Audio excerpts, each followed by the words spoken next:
كانت لأبي برزة الأسلمي جفنة من زريد.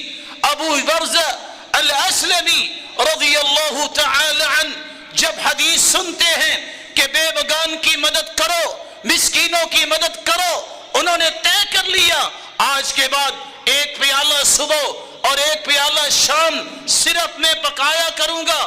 اپنے لیے تو پکانا ہی پکانا ہے، لیکن ایک جفنا صبح کو ایک شام کو تیار کرتے، یہ مسکینوں کے لیے ہے، یہ یتیموں کے لیے ہے، یہ بے بگان کے لیے ہے.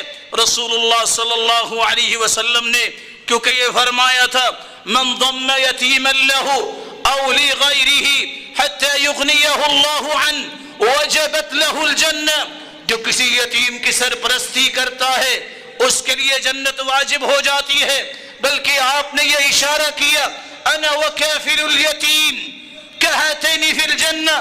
لوگوں جس طرح یہ دو انگلیاں ہیں، یتیم کی کفالت کرنے والا اور میں قیامت کے دن جنت میں اس طرح کھڑے ہوں گے.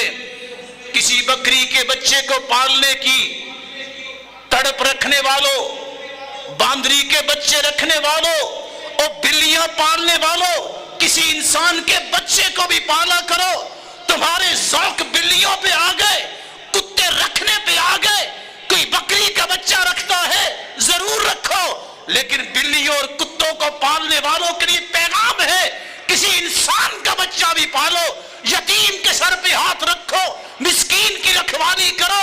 جس کے پاس کچھ بھی نہیں ہے، تمہارے ہزاروں روپے کے ذوق ختم نہیں ہوتے اور دنیا صبح شام کے لقمے سے تنگ ہے، ان کو کھانے کو کچھ نہیں ملتا.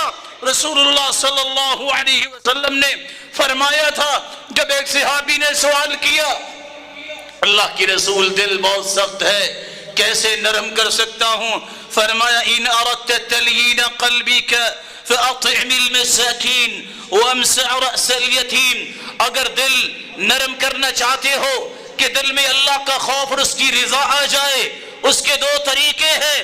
پہلا طریقہ تم فاطعم المساکین، مسکینوں کو کھانا کھلایا کرو، وامسح رأس الیتیم، اور یتیم کے سر پہ ہاتھ رکھو.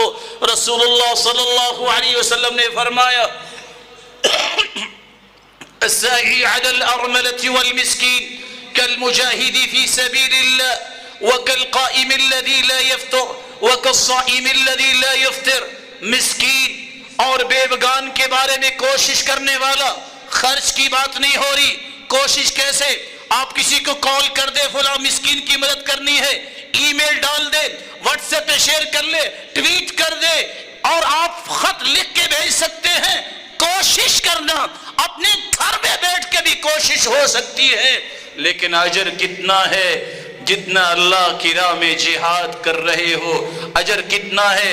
جتنا پوری زندگی کوئی تہجد پڑھے ناغہ نہ کرے اور پوری زندگی روزہ رکھے اور کبھی ناغہ نہ کرے.